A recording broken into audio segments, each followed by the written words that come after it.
Well, the universe tried to tell us we couldn't stream for 4 weeks in a row, but by gosh darn it, we did, Brandi. Yes. That Hopefully, yeah. No, I got home and I was like, oh. This whole website is just like, you shall not stream. It's fine, guys. We're good. We're here. It's me. It's Brandi. It's Marcus Aurelius saying spooky. And Louise X. Sparrow saying, we'll wait. Thank you for being patient. We appreciate it. Brandi, happy Halloweenish. happy Halloweenish, Katie. Is it snowing where you are? Because it's snowing where I am. No, it is very cold where I am. I walked out my door and I was like, whew, we really went from will we have fall to we're having winter. Bye. It's kind of like when you're driving 80 down a highway and all of a sudden you're like, oh, a gas station. Oh, there was a gas station. Yeah. Fall has left the chat. Oh, yeah, completely. It left the chat. It unfriended everyone. It deleted its account. We're done. I just kind of left wondering, was it me? Yeah. Was I the problem? The answer is yes. Being the meteorologist, absolutely. I tried to get so much warm air and things, but sadly, it doesn't happen for long. Well, I'm slowly pulling the blanket back up. I'm fighting a tug of war with a cat right now as to who gets the fuzzy blanket. We are cozying up for the spooky Halloween episode of Avatar: The Last Airbender, because, correct me if I'm wrong, this originally aired on my birthday, actually. Really? November 9th, 2000. Well, so... but yeah, this is like the Halloween season kind of episode, which Avatar doesn't do a lot of because it doesn't share our world's holidays. So I do pretty remember, little special one. I do remember when this one aired, we had family over, and so we had spent the whole day watching Avatar, like me and my cousins, because I had never seen the show, and so like we were watching, I think, season 1. And then I was like, I'm so excited because an episode is airing tonight and we can watch it. And like, we're sitting down and I'm like, this is going to be so good. And then it's that. And like, don't get me wrong, I love this episode, but my family doesn't celebrate like Halloween or anything like that. Oh no. What is going on? Witchcraft. I just look at my cousins and I go, so this is the exception. It's a little intense. Yes, it is. Oh my gosh. Yeah, virgin viewing for season 1 and then straight into the Puppetmaster. Yeah. I was like, what? What are we doing? I'm hoping that's a unique experience that only they in this world have experienced. Who knows? They probably don't even remember, and that's probably the sad part. True. If you read the description to them, I don't know if they would actually pick up on it or not. Because we've been...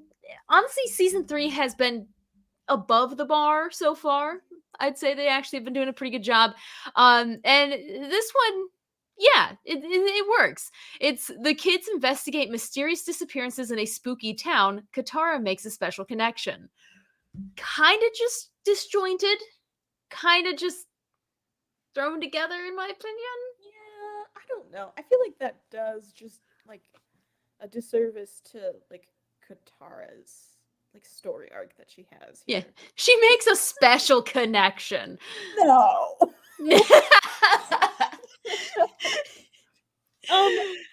Mine's a little different. Okay. So I have an innkeeper invites the gang to stay with her for a few days, but her hospitality has a sinister price. Oh, I like that.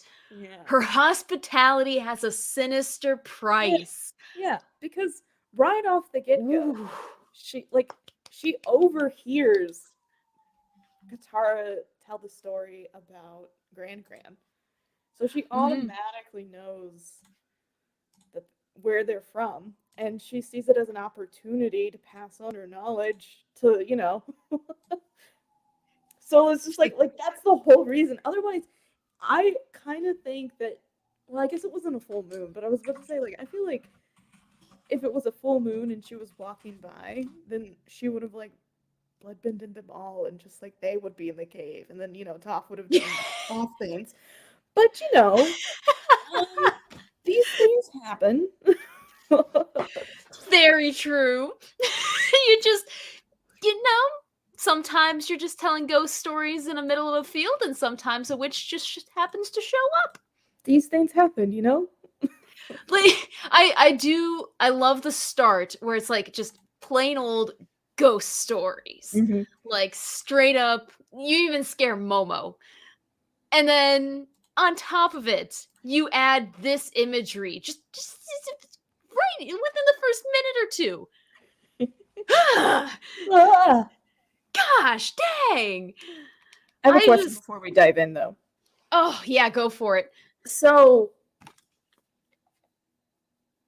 while watching Avatar, did you ever think that, like, something like this type of bending could ever, like, because this is pretty dark. And, like, yeah, there are dark themes and heavy themes in the show. But... yeah, I mean... That's a good question. This is one of the top ones that freaks me out the most. Because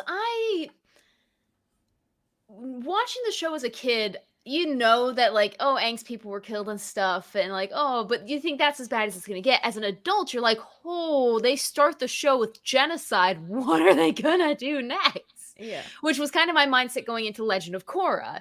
Mm-hmm. And I definitely approached that show differently. So definitely as a kid, did not expect them to go this dark. And even as an adult rewatching it, I'm just like, you could literally rip... She could Kali Ma someone's heart out. Like, full on Indiana Jones. Yeah. That's too much power for Nickelodeon, man. What did you think? I remember, like I said, I remember watching this episode pretty vividly just because of, like, the circumstances. But at the same time, I was like... I was kind of... I always felt like it was very... like disjointed from the rest of the series. Like I honestly kind of think that most of season 3 feels disjointed in ways, and so I'm just like, yeah. But this one, I'm just like, yeah. It's like, have you've seen The Princess Bride, right? Yes. Yeah. So when he's like, all right, where were we? Ah, yes, the pit of despair. Yeah, that's the detour we take with this one, because I mean, I see where the writers have to introduce Hama or someone to get bloodbending in. Like, that's a key part of Katara and her arc and everything in this. So, yeah. I didn't think they would do it. Yeah, no. And, like, even the beginning of this episode, like, even when the title card is still up, like, the music is even just spooky. And, like, you just start off right away. And you're just like, excuse what? So yeah. It is. If you go back and just listen to the music, I found myself listening to the background more because I know most of the script itself, and you're just like, Ooh, was it Murray Gold? I think no, he's Doctor Who. What am I saying? The composer. I have no idea. Heck if I know. Speaking of music, audio is a tangent to that. Hopefully it's fixed. If it is still soft, let me know. Or if I'm just screaming into my microphone in sheer terror, let me know. But also, hi, Rapunzel. Yeah, this... because it starts out, the music kind of gets under your skin, which as kids kind of, I remember feeling uneasy about this episode, but it's like, oh no, she's just a nice lady. She's letting him stay at her inn. It's fine. It's fine. Like, they're going shopping. There's nothing nefarious about this. Loves shopping. Yeah. But see, as an adult, I'm like drawn to the color palette that they used on her. Yeah. Like, she's pale. She's got like darker maroon, even compared to the maroon that Sokka's wearing. And this episode, I found not theories, but facts that we are going to drop. Ooh. But the detail is just magnificent. Like this, they saw something special in this, and they just went the extra mile. Mm-hmm. So, I just love it. But yeah, no, they drop subtle hints, and then they become not so subtle. Like, just giant puppets. Ugh. What's this guy's face doing? He's like, and Toph, she's like, I can't see what's happening here, but I hear it and I don't like it. What do you suppose the puppets are for? Like, what's going on with the... I think, I feel like there's, where'd it go? I know I have this website open that I'm looking at that has all these like tied together things. Mm-hmm. And I know they have something on it, maybe? Nope, they really don't. I was making that up entirely. I think it's just to get the whole she's a puppet master sort of thing. Maybe she has like a kink. I don't know. Well, I didn't want to go there, but sidetrack adventure.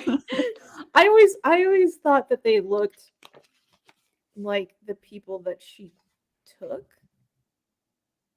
They do. And maybe she's like a serial killer. She makes a marionette of everyone that she bloodbends. Yeah, because like obviously no one's staying in this inn, which means she has a lot of free time. Yeah, true. she has nothing. Yeah. The Rapunzel, doesn't everyone have marionettes hanging in their closet? I don't, but I used to have a ventriloquist dummy. My brother was super into those like Goosebumps books, and he got a replica of that, and it was in his closet for the longest time. I think we crushed its head and put it in the garbage, on purpose. He's probably crawling back from a very, very deep pit to come and get me in my 30s, but that'll never haunt you. Yeah, there's no. You go to a job and they're like, "Is there anything we should know about you?" And be like, "Yes, I think a ventriloquist dummy is going to attack me at some point, so workers' comp might be a factor here." Yeah. Just heads up here. Yeah, I just this episode. Oh my gosh, I'm trying to figure out where to go from here because there's so many different things to talk about. Okay, I do have another question. Yes. Why doesn't Toph realize that Hama is like sneaking up on them at the beginning? Because Toph is like, "Oh, I hear there's like it's like screaming in the mountains or something," and then Hama's just like, "Hey, y'all." Yeah. Well, maybe it's kind of like if you were in a room where a bunch of people were screaming and you could hear screaming and someone was tiptoeing up behind you, sort of a thing. I guess. You wouldn't necessarily hear them. Perhaps. I don't know. I mean, Toph's pretty talented, so I imagine she might sense it, but gotta get that jump scare. Oh, yeah, 100%. It's just like every single time I watch it, I'm like, why didn't it Toph? And I realize, sometimes you just have to go because of plot. Yeah, true. Well, and they do a lot of kind of like because of plot things through season 3. One of them I like that they gave Toph this material that she can just warp into very specific manipulated objects, like a key. Why not? Don't come after Sokka's space sword and Toph's space bracelet. You of all people, Katie. I should be more understanding. I'm very disappointed in you. As you should be. Never think highly of me. However, this is a fantastic screenshot. It is. Oh no, that's the fan art. Shh, forget you saw that. Like if you only had to show one frame of a show to explain to someone who's never seen it, I think I may pick this frame. Well, it's so true. Toph is like, I got this. Katara's just storming out, not approving of what's happening. Angry. And the there's boys just these are just two. bewildered. How is this not a meme yet? That's my question. Meme? We can make it happen. Meme. Absolutely. I need to drop that in a fandom chat that I am in, because people can take that and run. Now, that's a shock to them, but when you like originally watched it, because apparently you have a very vivid recollection of that. Do you remember how, like, if you were surprised that she had this Southern Water Tribe I item? remember watching it and like the puppets falling out, me being like, oh, okay, like just thinking of like the title of the show and being like, how does that explain anything? And very quickly going, it doesn't explain anything. And then it's just like, okay, well, what's what's in the box? Like, what's going on? And then I think that it happens so quickly. Like they find the comb and like Mhm. you're. I remember being so unsettled that I was just like, I really don't even know what this means. And like it's very Mhm. quickly explained that it's the only thing that she has of the Southern Water Tribe. And then And and then you almost feel like really happy and really grateful because you're just like, oh, Mhm. the Katara and Zaka don't meet a whole lot of people from their home, and so you're like, we don't know a whole lot about the Southern Water Tribe and like its culture, kind of like the same way that we do in the Northern Water Tribe. Even though we didn't spend much True. time in the Northern Water Tribe, we understand it a lot more. Oh And yeah. so I just kind of remember being like, oh, okay. And like almost completely forgetting about the horror aspect. Like I think I was so Really worried about like it being so creepy, me watching this show with my family. The That I horrified wasn't looks really like thinking. I was just like, oh, okay, here we go. It's gonna get back to being Avatar here soon. And it never does. no, because they go from, oh yes, I have this comb, it's my last memory from the Southern Water Tribe. Yeah. Here's how I was taken from my home and imprisoned and caged and chained. And like, as I'm watching this for over the past few days, I watched it multiple times because like, Mhm. so it's like an onion. You gotta peel back the layers.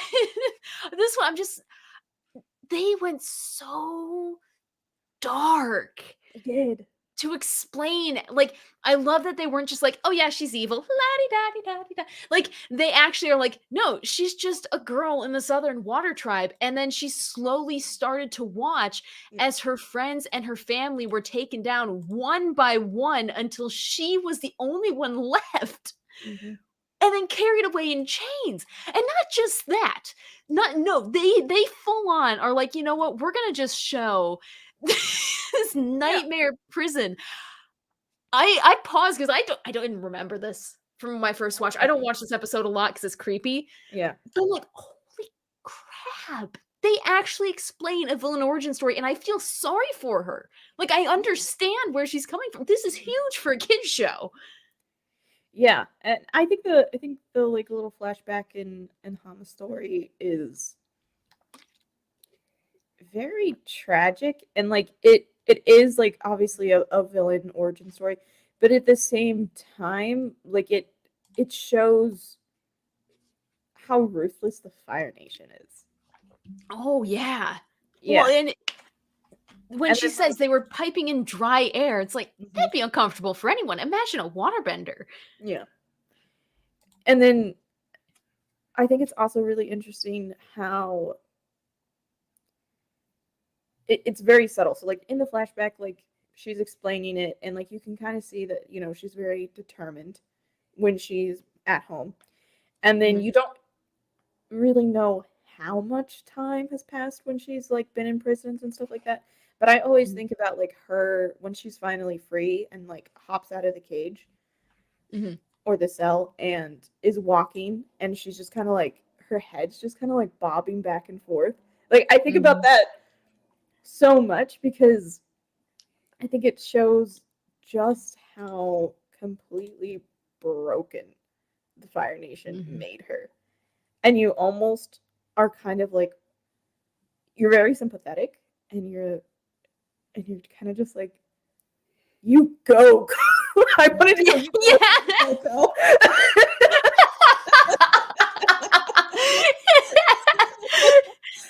um but yeah, you're almost just like of course. And then I don't know, for a split second, and then you're like, oh no, never mind. I take it back.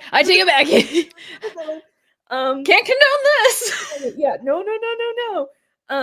But I think it is very, very sad that, you know, she's just as broken as she is.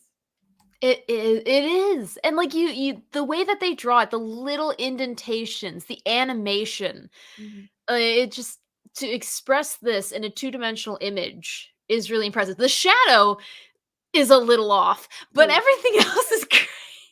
Budget cuts. That's the only problem I have. No, it just to feel sympathy and then immediately retract it. It teaches a lesson that this episode I don't see a lot of people talking about, which is you can have something horrendous done to you, but that doesn't justify doing that to more people and perpetuating it. And that's a lesson that so many in the world need to learn. And things would be a whole lot better. But it's like you can't, because it's twofold. One, you can't perpetuate trauma and just carry it down the line. It has to stop somewhere. And then you can't just take it out on innocent people. Not everyone in the Fire Nation is a torturer in a prison. Like some of them are just trying to live their lives. Like there's Earth Kingdom people who support the Fire Nation. There's always going to be that smaller portion that's completely different than the regular norm, whether that be good or bad. Like, dang, they not only did they go dark, they went deep. I think it's interesting that you talked about, like, you know, like the trauma and making sure that it like stops with you or whatever. And I think Katara does that. Because Katara very well could have been like like understood Hama more, and could have been like, yes, like you are, you know, Hama and Katara are like, you know, they're the same people. You know, have the same culture, and so like Katara really could have held on to the pain that Hama has, and been like, she already knows that the Fire Nation does these terrible things, but then to hear like a firsthand story, like I think it would have been very easy for Katara to just be like, you know, enter in villain era. But she doesn't. She doesn't. She decides that she's going to stop with her, or she's gonna make sure she's gonna do her best that it stops with her. Well, and I think a big reason that you see the divide, even though they had a similar traumatic experience with the Fire Nation, Hama experienced it real life, Katara experienced it by losing her mother, is Hama you saw was broken, and Katara isn't broken. And as someone who has felt broken before, many times, middle school, it was a long time ago and I've moved past it, but it's this hopeless sense that nothing will get better. You can't, like, if you're expressing emotions of it, it doesn't feel like it matters. It doesn't mean anything. It's not going to change your situation. For Katara, it does. Sharing that trauma, being emotional, expressing herself, even just crying. Like that is a pressure valve that Hama didn't have. And I feel like that built up pressure and built up trauma is what forced her in this direction versus Katara, who had a support network. She could talk to Sokka. She could talk to her father. She could talk to Gran. That steered her on a different path, even though they had an origin point that was similar. I'm too sleep deprived to make too much sense. I'm hoping this is making sense. I think it makes sense. And then I think also, like, we could also take a step like sideways and think about Aang and how he could have easily, you know, done something along the same lines of Hama. And, I could see that. Yeah. You know, but, and like you said, like Katara had like a really good support system, and Aang, when he first comes back, like, you know, he very quickly meets Katara and Sokka, but at the same time, like they have to like build that trust and their friendship. He very easily could have just, you know, completely like lost himself, but he doesn't. Yeah, he comes close in episode 4, but he's good. Or 3. One of the earlies. But yeah, and you know how Katara brought him back down. She's like, "We're your family now," and she's giving him that outlet. Where I imagine filling in the blanks as fandoms do with fan fiction. I would love to see some non-action, non-fighting, just talking sessions. Like when Sokka's having fun with Suki or whatever. She and Aang are just sitting and they're talking and being like, how are you feeling about all this? We're going through this. Like those more subtle moments that I feel like happened off screen, off script, that really tied them together. Because even at the last shot of this episode, you see the concern. You see Sokka being sad, which can deep dive all the way into. But it's the concern and sorrow. It's a full family unit. And they're there to help her, and she's here to help them. Also, hi, Corey, and hi, Time Prophet. You came in at a heck of a time. Well, what a time. What a time. I don't know why I turn into a gremlin when I'm talking like that, but I'm not feeling very well today. Got heating on full, and I feel so cold. Got really bad flu. No. Time Prophet. Well, you can scare the flu to the curb by watching Avatar Puppetmaster. It'll literally flee from your body and leave the room. And if that doesn't work, bloodbend it out. Which maybe not. What if? Oh, okay, but bloodbending. What if it has the potential to separate, like? Oh, could it be used as like a dialysis machine? Like, I'm thinking of the implications of bloodbending that could be helpful here. Could you separate viruses or foreign bodies? I have an arts degree, so I don't know. I study the wind, so heck if I know. Oh, Time Prophet says you would go to bed, but I can't breathe. Oh, well, we're happy to have you here with us. Hopefully you get better. If you really need it, I don't know if you have it over on your side of the pond. Vicks Vapo Rub, or like that breathing cough congestion stuff. Don't put it on your chest. Well, I mean, do put it on your chest. Put it on the bottoms of your feet. It actually really helps. Like, cross my heart, it actually works. Just put on socks so you don't stick around the floor. Sorry, sidetrack. Marcus Aurelius is here saying other implications. Katara can bloodbend because blood is 92% water. Does that mean that she can cucumber bend since they're 95% water? You know what? I say yes, Marcus Aurelius. Yes. I like to think that. Yeah, I think fruit bending needs to be a thing, and I'm really sad that it's not. we get as close to it as we can with the algae and swamp benders. We do. The seaweed. I'm talking about a waterbender chucking a whole cucumber at someone's head. She could have made Melon Lord explode. Just yeah. Larry the cucumber lives in fear of Katara. Rapunzel says waterbenders are healers, so it would share some commonalities with bloodbending.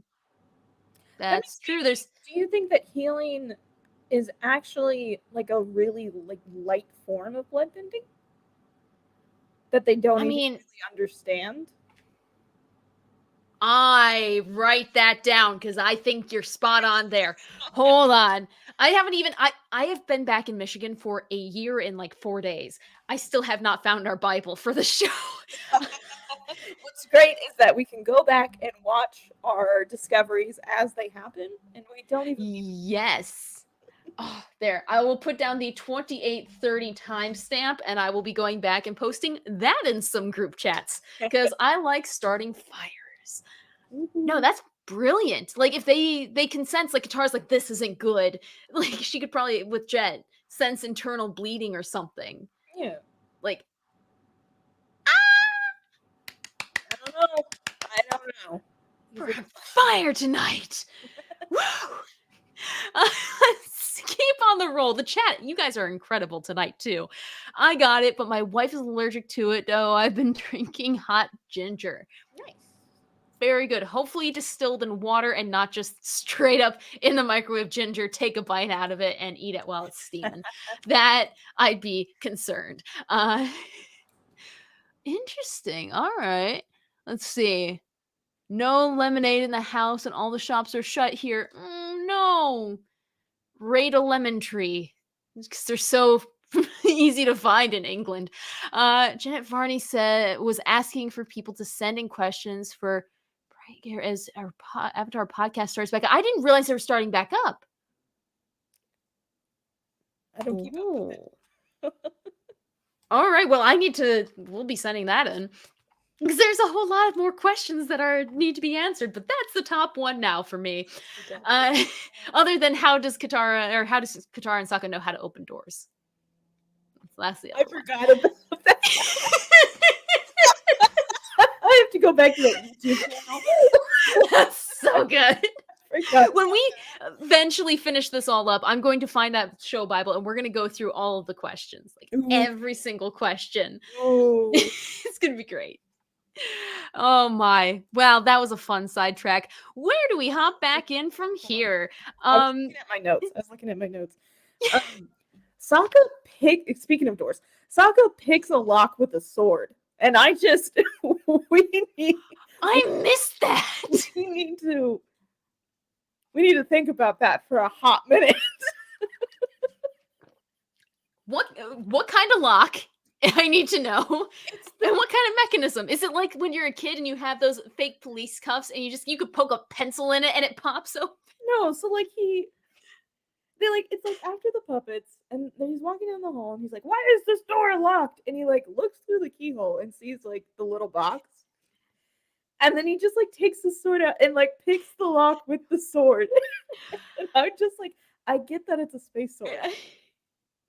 But no. I feel like to protect his like image of himself, Toph was like, all right, I'm just gonna bend the tip just a little bit to actually make that work. And back into place. Okay, yeah, you did it, Sokka. Woohoo. Oh yeah. Oh, that's a good point. Well, in fact, Sokka's sword plays a pretty important role in getting Katara to bloodbend, because you get him and Aang who show up, and the absolute boss line of "You're outnumbered, Hama," and then she's like, "No, you've outnumbered yourselves." Like, the voice is on point. It comes from the Adam's apple. Just yeah. But that's such a boss line, and making them fight each other as human meat puppets, just really this episode. Well, and I will point out, it's a full moon and night. They have lit this scene very well, because you can still see all of the trees, the bark. You can see their facial expressions, the highlights in their clothes, the highlights in the water. You can still see the grass. If this, I love my Star Trek. If this was modern Star Trek, you would maybe be able to see one eyeball. Everything else would be dark. I appreciate the heck out of them using proper lighting in low light situations. Yeah. And I think what's also really interesting about the lighting throughout this whole episode is that it's almost kind of hazy, and it gives you like this real old like horror movie vibe. Oh yeah. And I appreciate that. Oh, definitely. Well, and it starts out with the campfire, really, because you get this lighting from below, demonic sort of haunting, and then you go on and you go through the prison scene, and you get that again, nice dark haziness. Really, the only bright spot is when you see these flowers, and it's the middle of the day. But even then, you have a little bit of cirrus, maybe some alto cirrus mixing in, stratocirrus, all the cirrus clouds. Yes. I do enjoy this scene so much because of how beautiful it is, and how it's like, oh yes, I can pull water from anywhere. Oh no, consequences of my own actions, they're all dead. Like, just a subtle lesson like that in less than a minute. Yeah. And I think that this scene is actually really interesting because if you think back in what is it, like the Firebending Master in season 1 where they meet John. Yeah. And he talks to Katara and he's like, I wish that I had your abilities because water heals and fire only destroys. But in this instance, you can see how water destroys. And so that is, I don't know, like you don't usually think of it that way. So that's pretty interesting. Because it's like the first time that we really see water that immediately is like death. You see everything shriveled and dead. And it's not like Aang when he's the water spirit and of course kills a lot of Fire Nation soldiers when he slices through the ship. You don't see that. Yeah. You actually see these flowers. And so to have that reminder that fire's not the only one that can hurt people. We've seen that Earth can kill people. R.I.P. Jet, not really. And then you have now water, and then spoiler alert for Legend of Korra. Plug your ears. Air. Oh yeah, is the ultimate murder weapon. Like, wow. Water bending, you can like literally make their brain explode. I figure. Air, you can suck the living life out of them. Fire's actually pretty benign, guys. Yeah.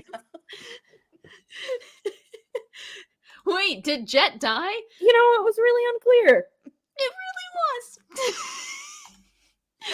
Oh, with high control, water would be OP. Yeah, both fire and water can destroy, definitely. And it is almost always a full moon in Avatar: The Last Airbender. I feel that. That's because Yue just really loves hanging out with the gang, okay? It's like, hey guys. And no one notices it. It's just been the full moon for 4 straight months. They're like, that's another beautiful night out.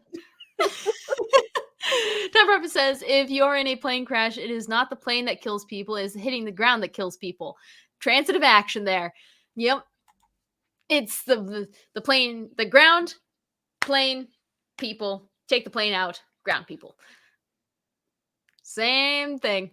I love the transitive action. I use it a lot in math. I don't get to flex that often. Oh, well. Speaking of my account. Yeah, well, speaking of flexing, I know I have this image. Where is it? Because it's horrifying. I specifically pulled it. Okay, because I can't find it. Veiny Hama. When she is like, I feel it coursing through my veins. What steroids are she on? Like, what is she on? There it is. I found it. Boom. What? Drink some water, Hama. Drink some water.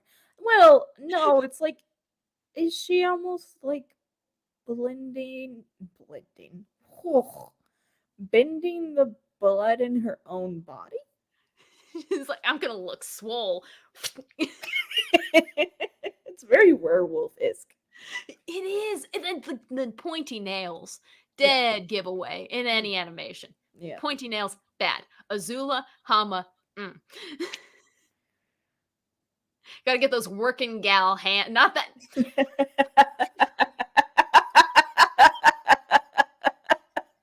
Moving on. Change the photo. Anywho. You know what I meant. Blue collar working hands. I'm so glad my employers don't watch this, and if they do, they won't find it at 38 minutes in. But anyway, we get that. We get the brilliant fight scene. I do want to touch on this, though. I found this article while I was looking for screen grabs, and I thought it was really interesting because, that's a spoiler, 17 times Avatar fans pointed out something in the Puppetmaster that we hadn't noticed before. This is absolutely going to give my computer viruses, but I don't care. It's definitely a shadier website. But this was, someone noted the parallel between Aang and Hama being captured by the Fire Nation. Very similar setup. Yeah. I love seeing that, even like the close-up shots. Mm-hmm. Then you get Hama's bending style. And it's unlike waterbenders, Hama is a lot more aggressive with her bending, preferring to use stabbing and ripping motions as opposed to the more traditional push and pull techniques. She's very, and going back and watching that fight scene, she is, she full on looks like she's more of an earthbender or a firebender. And I like to see that hybrid. Which is very cool. I think that we kind of get like that hybrid with the way that Korra's dad, I can't remember his name, but the way that he fights and uses his waterbending. Because it's not as sharp but it does have a lot of power behind it. And that's something that I really like about like his bending throughout the show, and is something that I wish that was showcased a bit more, was his style, and then also kind of how it translates into Korra style as well. What if it's like just a Southern Water Nation technique? Yeah, no. Like an old style technique. And that was something that I wanted to talk about, was that, like, with their duel between Katara and Hama, like, obviously, like, Hama is very powerful, but the reason that, like, I think Katara has an upper hand because she's been trained in the North. Mm-hmm. And so, like, obviously, like, Katara is a very powerful bender, but because Hama is from the South, the Southerners, like, kind of lost that finesse or refinement in their waterbending, and so, like, it's a little bit more like street fighting or something. Yeah. Guerrilla tactics waterbending. Guerrilla waterbending, which can like have its own thing. But like Katara was trained in the North, so her waterbending is very refined and powerful, which I think comes from her mostly, but I don't know. Definitely. That's something I was thinking about while watching. Well, and Katara adds more than just that element of like northern bending too. She has an earthbending like stance in this episode, where she kind of takes that lesson from Toph of don't weave around it, don't bend it, don't this, stand in it and make it bend to your will. That's so cool. So cool. Yeah, so between her northern tribe, or her southern waterbending, which is kind of like, woo, I figured this out on my own, to going to Hogwarts and refining her skills at the Northern Water Tribe, to now traveling the world with an earthbender. And even Aang, too. I feel like Aang has taught her more of that motion. Just loosey-goosey, go with the flow, octopus, woo! It's yeah, I like that combo. Also, this scene, did you ever notice the reflection of Katara in the water droplets? What? These animators. This is why the shadow looked so bad. They spent all their time. Yes, because this episode, not only did they do that with Katara, they did it with Hama too. You have to look it really close to see it. But they're just this episode, the animation, they must have had like a writer's strike, or like not a writer's strike, but an actor's strike or something. They're like, okay, well, you got 4 more weeks to work on this episode. They're like, we can make this better. Let's see. Never tell an animator you have 4 more weeks to work on a project, because we will sit and do it. Yeah. It must be perfect. Time Prophet brings up an interesting point. I wonder if they can bend moonshine in the South. I'm sure they can. That seems more like a swamp thing, but definitely. This one, this one's interesting. This one got the number 5 spot. This one, I was gonna. You did? Okay, we're skipping over it. Well, yeah, what factored into why this episode was so creepy? The Puppetmaster was released a few days before Halloween in 2007, and it was written as a Halloween special. It's the only episode in Avatar: The Last Airbender or The Legend of Korra that is considered a holiday special. Which is actually from the Avatar extras, so we know it is canon that it was that. Where'd it go? Oh, of course, one cares about life, one doesn't, etc., etc. And then the touching on maybe bloodbending could have been used to heal people. I feel like Katara, whether she wanted to or not, maybe she had a case where, oh, hey, look, that person that had their arm cut off. Let me just back up the stream a little bit. Hold on. Get back in there, blood. Use the power for good, right? If you had that chance.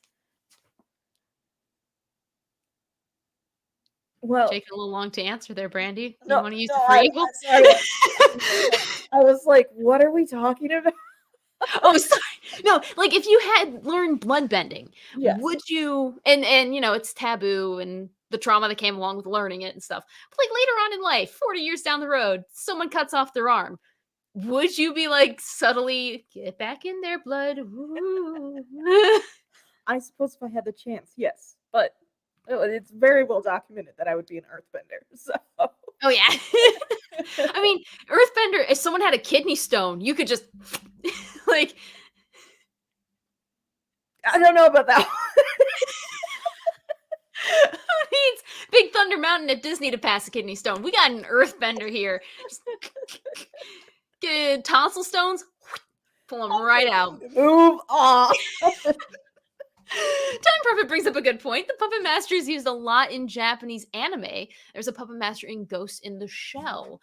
And yeah, there's I feel like in My Hero Academia there's a character who can mind control. Just when they respond to the sound of his voice. So it's cool to see. Dissolve the kidney stone first.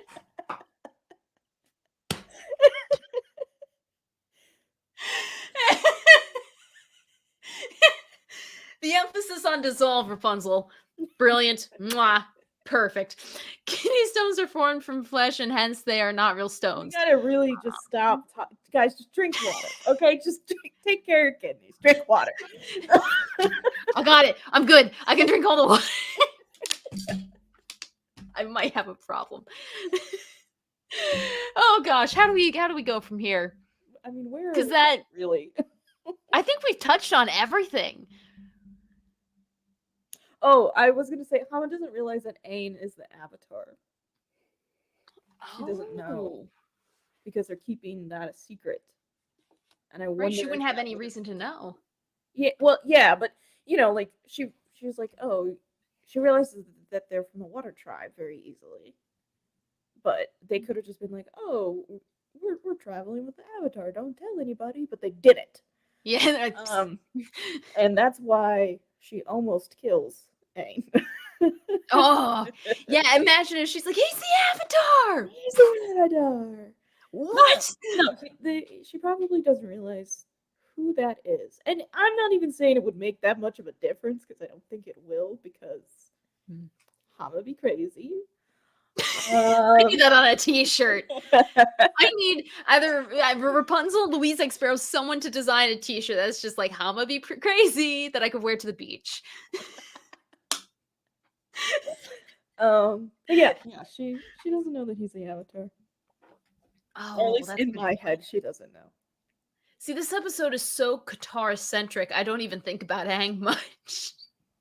Yeah. Oh, he helps that old man put a board up on his house. That's. I do think that it's that exchange is funny where he's like trying to board up. He's like, I'm not that old. Yeah, I'm pretty old. That's gonna be me when I'm like 102. Like, okay, I have a neighbor, Kathy. I want to be her when I grow up. She's 94, going on 95, I think, and she still mows her own yard. She shovels her own driveway. Like, she is a boss. So, like, this old dude, he has no excuse to not lift up a piece of wood.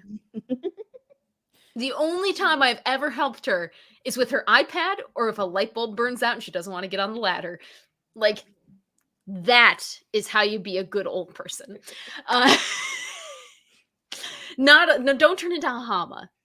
No, don't. Quality life. One more question. There. Yes. Do you think that a bloodbender could take control of another bender and make them bend?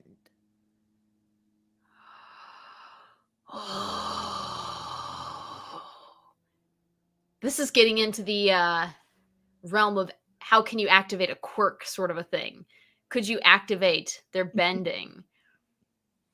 This could start a really good discussion. Yeah. And a lot of online fights.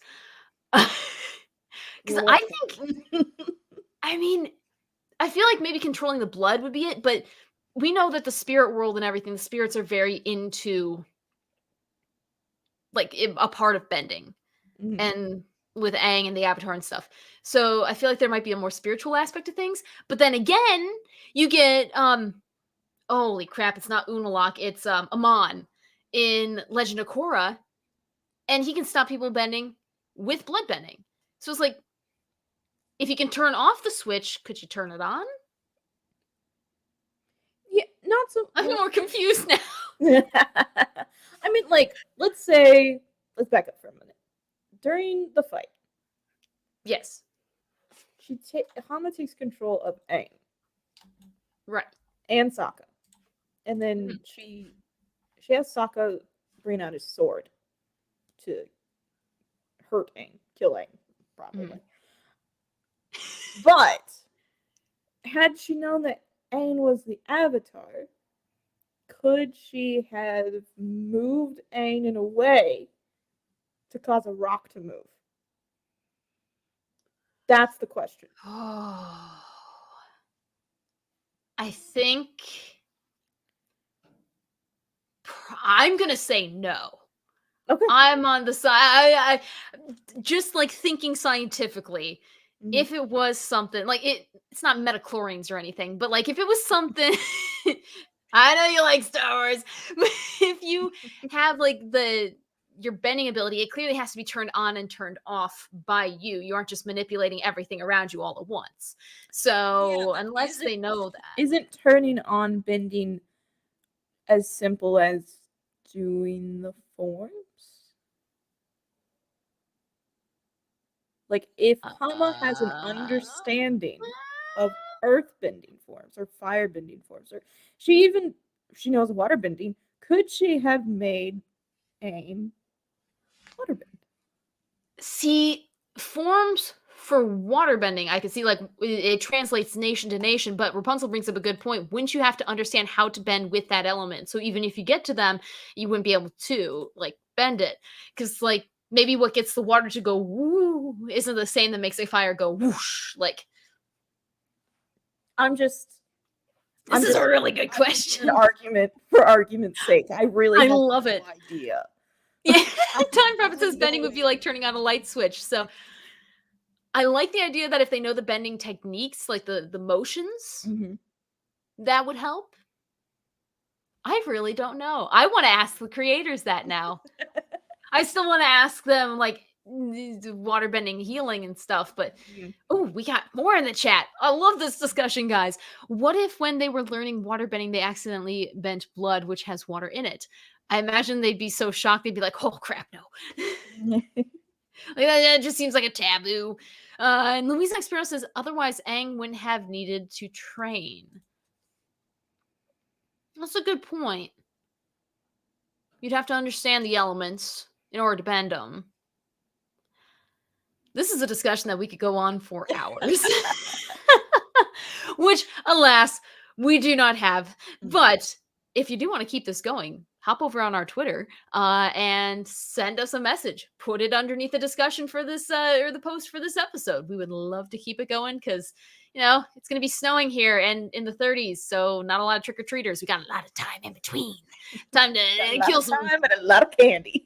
So much candy. I'm going to be buzzing. I literally took the day off on November 1st because I wanted to stay up and trick or treat, and I knew I wouldn't be able to go to bed.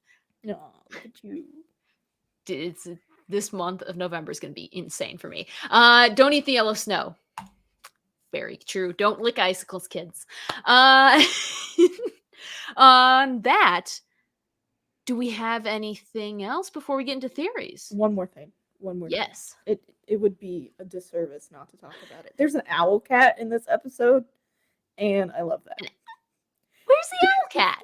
It's like when it like the camera pans up to the full moon or something, or there's some type of like owl creature. I think it's a cat.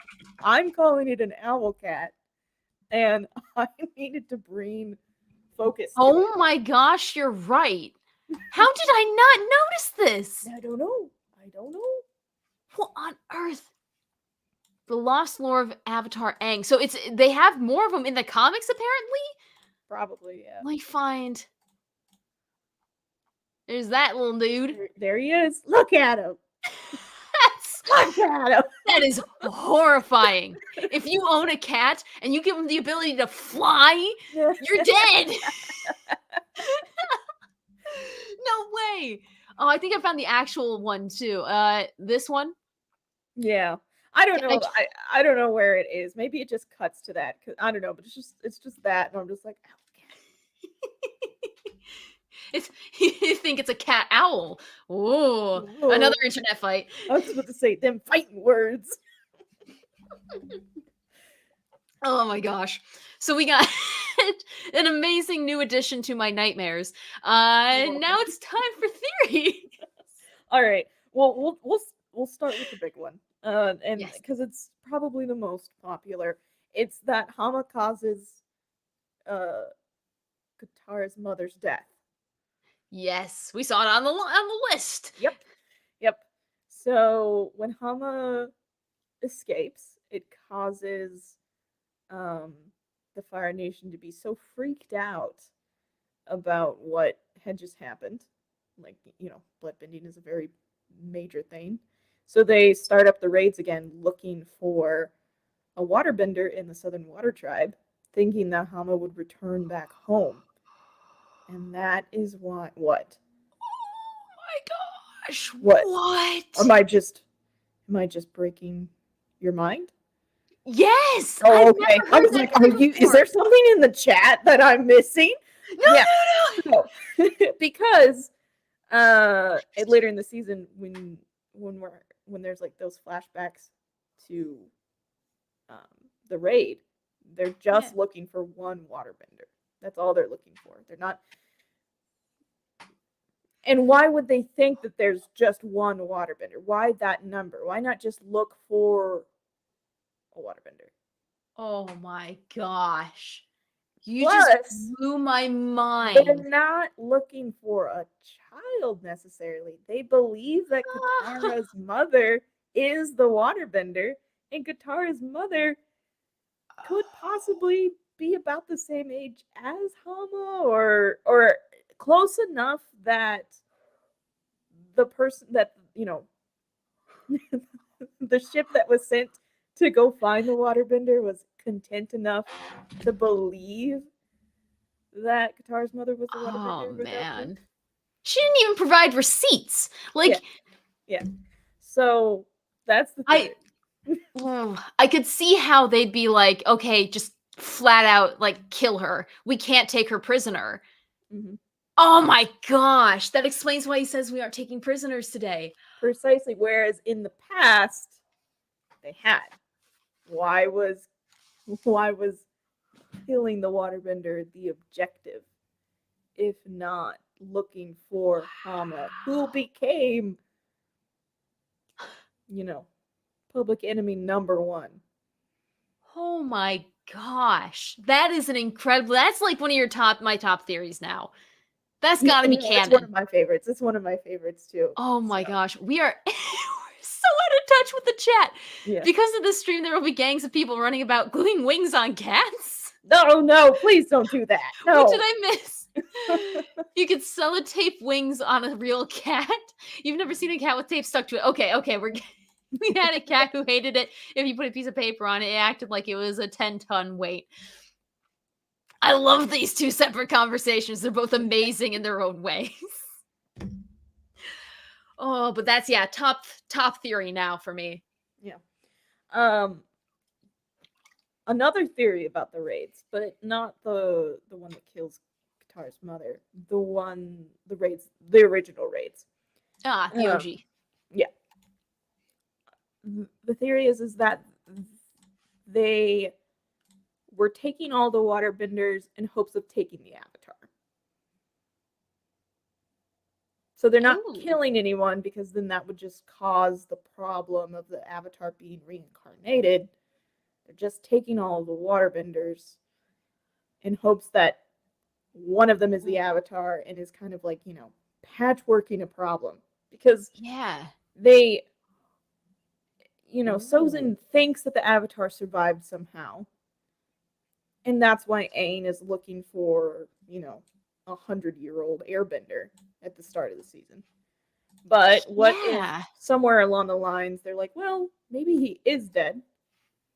Therefore, the next one would be water.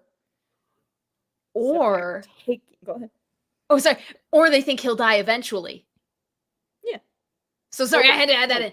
Yeah. Or maybe he just died eventually because the raids happened 60 years ago, or close to 60 years ago, according to Hama. So that would have been 40 years after the air genocide. Yeah, Aang would have been 51-ish. Yeah. So Wow. Mm. I like that a lot. Because, yeah, no, if you firmly believe that the Avatar escaped and that he's still an airbender, you'd want to be like, all right, no chances taken. We're getting every one of you that he could possibly, like, you could breed and make one. Because we've never had an Avatar who is, like, a muggle who never had any powers. Which would be a heck of a show, guys. What a show. What a show. What a show. But they're all born into a nation, so if you take the water benders out, genetically, you're removing that from the pool. No, this isn't. Well, I see what you're saying. Where it's like, okay, just go ahead and take all the water benders. That way, the Avatar couldn't even really be born. But yeah, that doesn't make a whole lot of sense because Katara is a waterbender, and neither of her parents are. Ah, yeah, that's a big hole in mine. Forget it. So yeah.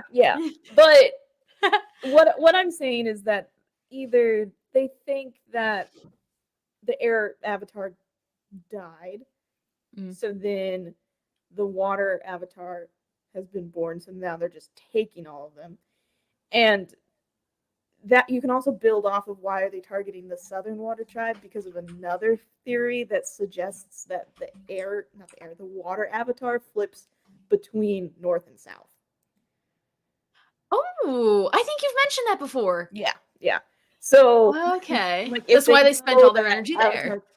Carrick was born in the north, then they know that the next water Avatar will be born in the south. So that's why they're targeting the south so heavy.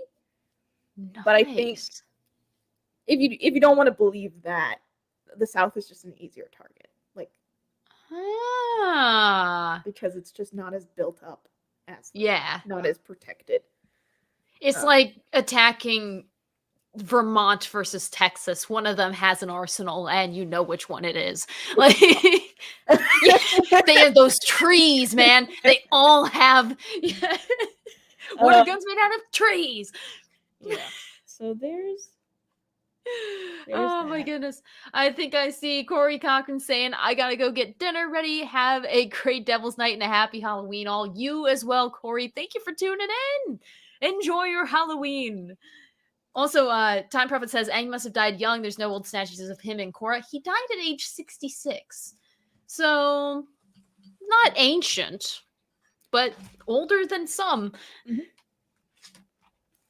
All right, and then the final theory for the night gets into Korra a bit. Ooh. So, in Korra, if you haven't watched, spoiler alert. Yeah. It's been over 10 years, guys. Come on. I know. If you're watching us, you've watched that. Bloodbending is like a major thing. And so you have to ask yourself, how did bloodbending become a thing? Because only Katara knows it. Unless Hama found another person. Like say I think there's one theory that's like, oh, Hama has a family and she just taught her, her children or whatever.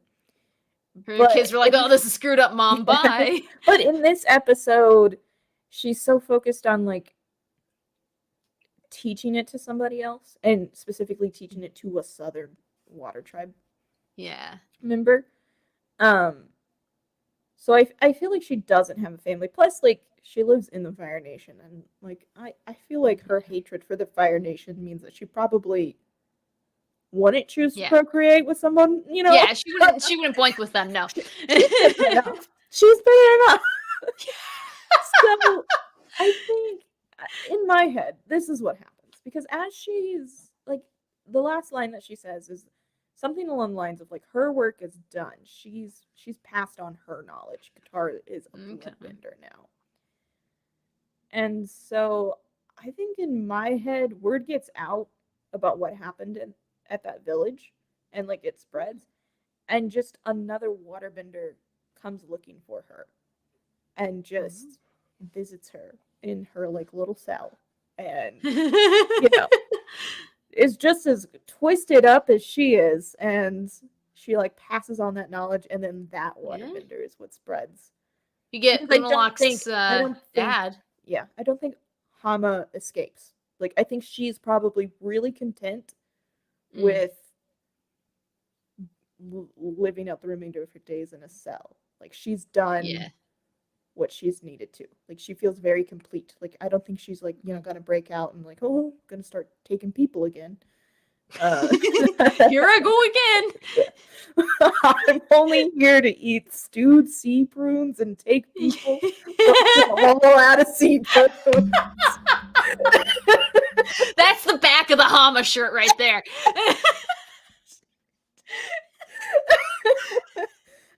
So yeah. That's my thought process. But yeah, my absolute favorite one is that Hama escaping causes Katara's mother's death. And I wish I could remember Katara's mother's name, but I can't. Oh, it's Kaya. Kaya. Yeah, I just realized that. Oh, one more. So in the theater, in the flashback, you know, when you were showing like the comparisons between when Aang is taken in the Southern Water Tribe, I think the person with the hair loopies is Gran, and I don't care. Really? I don't care if that's been disproven. That is a headcanon. It's Gran. That's accepted. Wow. I like that. Man, that needs to be on the list. Oh, awesome. It doesn't work out, and you know, nearly 60 years ago, Gran was still in the north. No. That's Gran. Yeah, 100%. Oh, well, those theories, I will say, my favorite theories of season 3 so far. Brilliant job. Fantastic. We also have some of my favorite fan art of book 3 so far, because people love Hama and her creepy vibe. We'll just start out with this one, because I just think that if I saw that in the woods, I'd just die. This is giving like Mad Hatter Joker. Definitely Joker. Yeah. Like Mark Hamill's about to pop out and voice her. Like, yeah. Can you imagine? Oh, the chaos! Like, we're bringing you in for your lines for Ozai, but at the same time, we would like you to read for. What a violent shift that would be in an audition. He could do it. He could do it. He could. Oh, yes. I love this one. I couldn't make out. It's SM. So if any of you guys know the artist from this one, I like the red. Let me know. Through the trees. Wait, what? Oh, that's a nice subtle touch. Oh, beautiful. So cool. So I love that one. It's a little dark, but there are others that lighten things up, literally, like more bright lights. This one, I love the zombie kind of vibes to it. It looks like a B movie poster. Yeah. Not that B movie. The A B like movie. Jazz. Oh gosh! If she comes out of the woods, well, she is holding your body hostage. That's what she said. Jazz. Like jazz. Again, I'd just die on the spot. My body would implode. It was very Eddie from Iron Maiden. Very true. Time Prophet. Very true. Because I love the minimalistic colors on this one. It popped out when I was looking up fan art from this episode. So brilliant. I would, if she didn't scare me so much, I would get that as a poster. This one, I love the tarot card vibe. It's just so, and you got the creepiness of the bodies just floating behind her, and the hair comb. So many salties. This one, though, is my favorite. The red around the water tribe. That's a cool logo. Just, how did people come up with this? What was she? What if she was the Puppetmaster instead? This would have been a very Different episode, she would have been flinging puppies at people. Oh, I can't bear the thought. God. Then she pulls them out like they have different abilities. Like, here's a golden retriever. No, stop. Here's a wiener dog. I will mute you. Let me get this pug. And the pug would be the densest of all, and it would hurt a lot. Let's see. Oh, this one. This is a cool compilation. As much as I hate seeing Katara with this group of people, Yeah. I really do like the artistic direction of it. Just flows so beautifully. Here's a Lamberdoodle. Oh my gosh. Okay. So love all those pieces of art, but I would be totally out of bounds if I didn't include a cosplay, which this is just epic. I've seen this one before. Yeah. I don't know how she got everything so right. It's just, and people made an edit of her fingers with the ice tips and the veins. The veins. The veins. This would be, if this person showed up on Halloween, I would give them my entire bowl of candy and an extra $20 bill and tell them never to come back. Just, I love it. It looks like Photoshop has been added to it. Definitely. Someone is a skilled cosplayer and a skilled Photoshop editor, which that is a powerful combo. But yeah, that is... We had the painted lady cosplays, which were nice. And oh yeah, she's a healer. I'd take a picture with them. Her, I'd be like, kudos, burn at the stake. Now. I'd pull out my pointy hats and shoes and be like, the pilgrims gather. Oh gosh. Let's see. Must bite nails after seeing that. Definitely. Oh, but that is all the fan art that I have cultivated from this one that wasn't really, really creepy.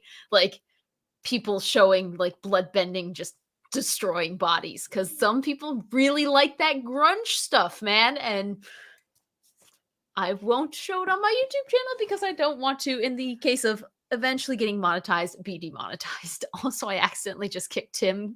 No. I'm sorry, Tim. I'm so sorry. I'm sorry. But the poor baby. he's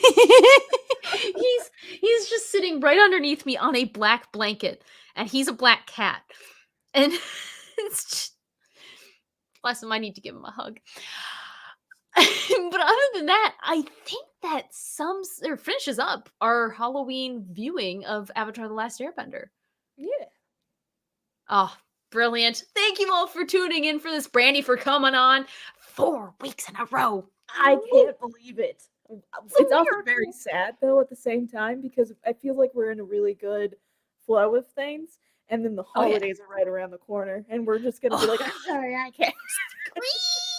At least we stream on Mondays, because I am taking off almost every Friday for the rest of the year because of Comic-Cons. No. So it's nuts. I am going to meet so many people and spend so much money. It's unhealthy, but healthy, you know, in a mental sense. For the soul, not for the wallet, but you know. Yes. Rapunzel says, thanks, lady. Have a spectacular Halloween. You as well, Rapunzel. Is it Monday? I mean, for you, it might actually be Tuesday at this point. I think you're still 5 hours ahead if you're the same as my cousin in Dundee. But yeah, whatever day it is, you're sick. Time has no meaning. Heal yourself, Time Prophet. And we appreciate you tuning in. Rapunzel, thank you for being here. Corey Cochran, who logged off to go and get dinner. If you watch the rest of this, thanks for tuning in. Of course, we have Louise X Sparrow, and we have all the people who have been tuning in. Marcus Aurelius, who I still love that name to death because I'm a huge history buff, apparently.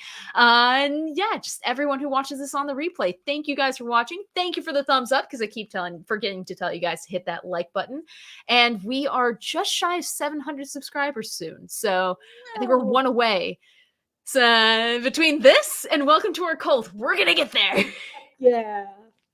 Awesome. Well, happy Halloween, everyone. Sleep with the lights on if you don't want to be bloodbended. I don't know if that's how it works, but I'm going to do it. And we'll see you next time. time. Bye.